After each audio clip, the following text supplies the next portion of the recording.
नमस्कार सर, आप Sushil Kumar Jain, president sector 18 market association, उसके साथ-साथ कैट दिल्ली एनसीआर के संयोजक भी हैं। सर, मेरा पहला प्रश्न आपसे ये है कि सेक्टर 18 मार्केट के अंतर्गत दिवाली को देखते हुए काफ़ी चहल-पहल का माहौल है, इसे आप कैसे देखते हैं? देखिए, दिवाली का जो अपना रक्षाबंधन से शुरू होने वाले त्योहार के सीज़न में जो सेक्टर 18 मार्केट है, वो नोएडा की एक मिनी कनॉट प्लेस के तरीके से जाना जाता है और कनॉट प्लेस के ही तर्ज पर यहाँ पर सारी शॉपिंग होती है। तो जो पूरा नोएडा और आस-पास से करीब 200 किलोमीटर का एरिया ऐसा है, जहाँ से लोग शॉपिंग करने आते हैं। तो निश्चित ही जब भी कोई त्योहार आता है और दिवाली जैसा बड़ा त्योहार आता है, तो एक भीड़ अलग ही होती है और बहुत अच्छा एक खुशी का माहौल होता है, अच्छी शॉपिंग होती है।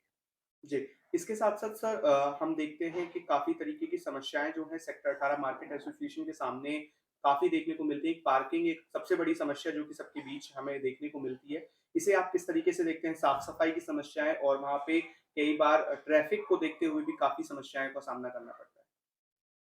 देखिए, ऐसा है कि इस जो अभी शनिवार गया है, इस शनिवार में नोएडा प्राधिकरण जिलाधिकारी, नोएडा के सारे एसीओ, ओएसडी और प्रोजेक्ट मैनेजर्स और हमारे जो विद्युत विभाग के अधिकारी हैं, वो सभी अधिकारियों के साथ एक हमारी संयुक्त मीटिंग हुई।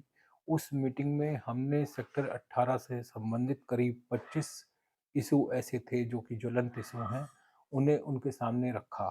उन इश्यूज़ में पार्किंग एक मेन मुद्दा था, तो उस पार्किंग के ऊपर सीओ सर के साथ में जो हमारी मीटिंग हुई है, उस मीटिंग में उन्होंने उस पूरे कॉन्ट्रैक्ट को रिव्यू करने का हमें बोला है और उस रिव्यू करने के बाद जो उसकी कमियाँ हैं, उनको ठीक किया जाएगा।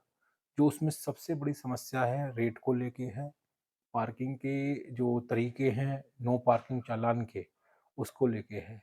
उसके ऊपर उन्होंने तुरंत एक आदेश भी पारित किया था कि जो चालान किया जाता है वो पार्किंग कॉन्ट्रैक्टर अलग टाइप मतलब प्राइवेट लोगों के द्वारा किया जाता है। तो उसको उन्होंने डीसीपी ट्रैफिक को बोलकर ये बोला कि इनको तुरंत आप जो है क्लैंप को जब्त करिए और ट्रैफिक पुलिस के द्वारा ही इन कामों को कराइए। इसके साथ-साथ आप नोएडा ज्वेलरी वेलफेयर एसोसिएशन के जनरल सेक्रेटरी भी हैं। तो मेरा प्रश्न ये है कि दिवाली जब आगामी त्योहार है, प्रकाश पर्व है, इस पर कहीं न कहीं हम देखते हैं कि किस तरीके से सोने के दामों में कहीं न कहीं वृद्धि देखने को मिलती है। इस बार क्या हालात हैं और किस तरीके से सोने को देखते हुए कितनी माँगें बढ़ रही हैं? क्या मार्केट में क्या हाल है? देखिए, सोना एक ऐसी चीज़ है जो एक अंतर्राष्ट्रीय स्तर पर उसका रेट चलता है। जी, उसका जो लोकल सेल्स होती हैं उससे कोई अंतर नहीं पड़ता है।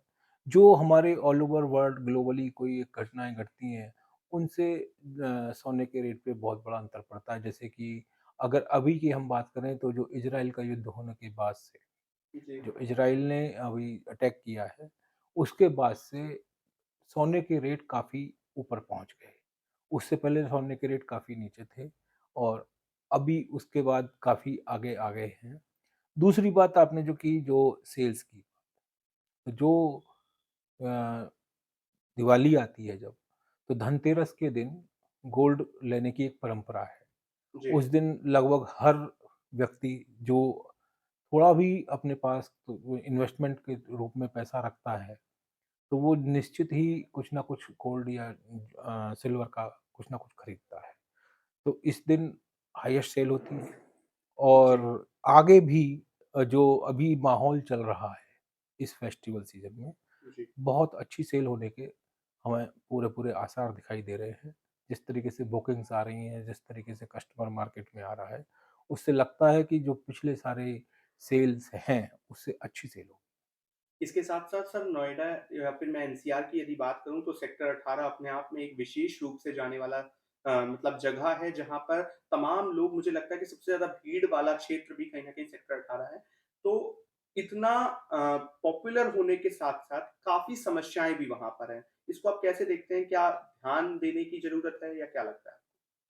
देखिए, 1996 से मैं इस मार्केट को एज़ एसोसिएशन प्रेसिडेंट और इन इस मार्केट की सारी समस्याओं को मैं सारे अधिकारियों के साथ जो भी विभाग हैं, उनके साथ लड़कर आगे चल रहा हूँ।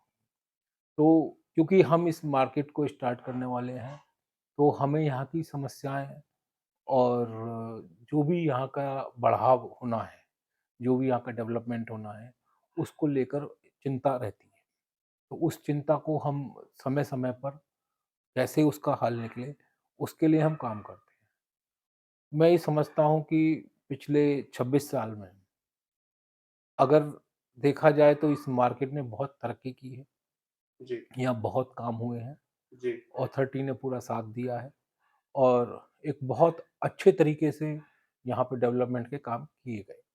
इसके बावजूद क्योंकि समस्याएँ अपनी जगह हैं, डेवलपमेंट अपनी जगह है। जब भी कोई काम होता है तो उसमें कुछ ना कुछ फ्लो रह जाते हैं। तो उन फ्लो को ठीक कराने के लिए हम समय-समय पर मिलते रहते हैं और मैं ये समझता हूँ कि जो अधिकारीगण जो भी आते हैं, जिस तरीके से हम उनसे मिलते करते हैं, तो कुछ ना कुछ उनका हल निकलता रहता है। जी सर, कैन यू से बातचीत करने के लिए आपका बहुत-बहुत धन्यवाद।